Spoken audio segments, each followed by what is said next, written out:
नमस्कार, माझं नाव आहे दीपा आणि आज माझ्या आईने केले होते एकदम मस्त मसाला खिचडी म्हणजेच मसाला भात.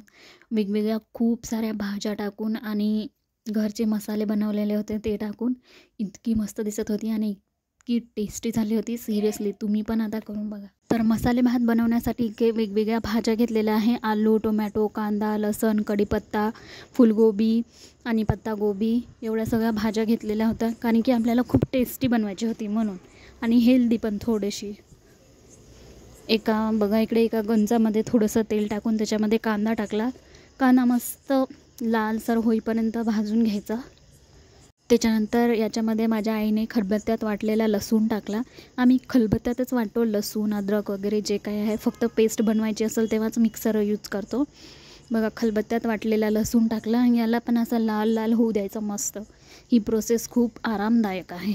आणि आपले ते जगभरातले जे जे मसाले आहे आपल्या मसाला दाणीमध्ये ते घ्यायचे. डब्यात दिसले ते घ्यायचे आपल्या आवडीप्रमाणे, सिंपल. आणि हे कोणता तरी खिचडी मसाला आणला होता माझ्या बहिणीने, मलाही नाही माहीत, पण चांगला होता. म्हणजे आवडला तर टाकायचा, नाही तर स्किप पण करू शकता. आम्ही तर सिंपलच करत होतो थोडी. याच्यामध्ये नंतर चटणी, मीठ, मसाला, हळद जे काही आहे ते टाकून घ्यायचं. आणि बघा इथं याच्यामध्ये टोमॅटो टाकले. टमाट्याला पण छान मस्त करून घ्यायचं. आमच्या घरी तर फार खाल्ला जातो भात, म्हणजे बेसन भात, पिठलं भात आणि खिचडी, फिक्की खिचडी, फोडणीची खिचडी, मसाले भात, असं भाताचे प्रकार आमच्या घरी खूप करतात. हे बघा, आपण स्वच्छ धुवून घेतलेल्या त्या भाज्या ज्या आहे त्या फोडणीमध्ये टाकून द्यायच्या.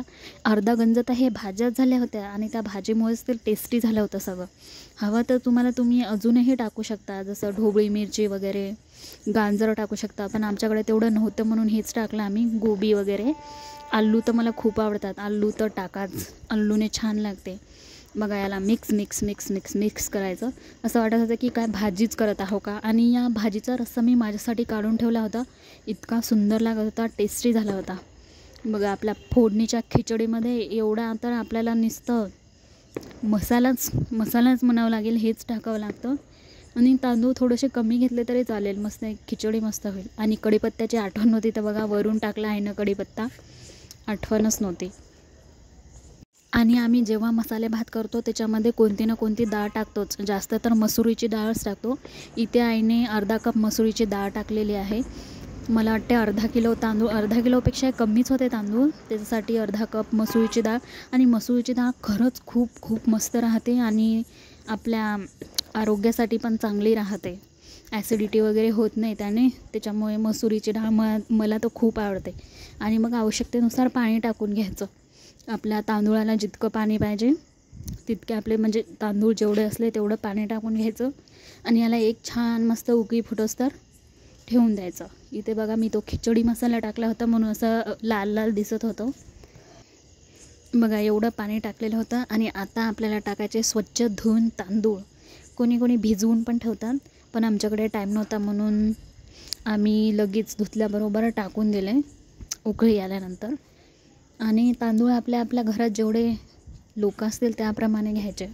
आणि ही खिचडी लवकर तर होते, पण एवढी टेस्टी लागते ना, म्हणजे खूप जास्त. आणि याच्याबरोबर कढी ताकाची, तेही आम्ही करणारच होतो. कढी आणि खिचडी, बापरे, एक नंबर कॉम्बिनेशन असतं. सर्व तांदूळ धुवून टाकले. बघा,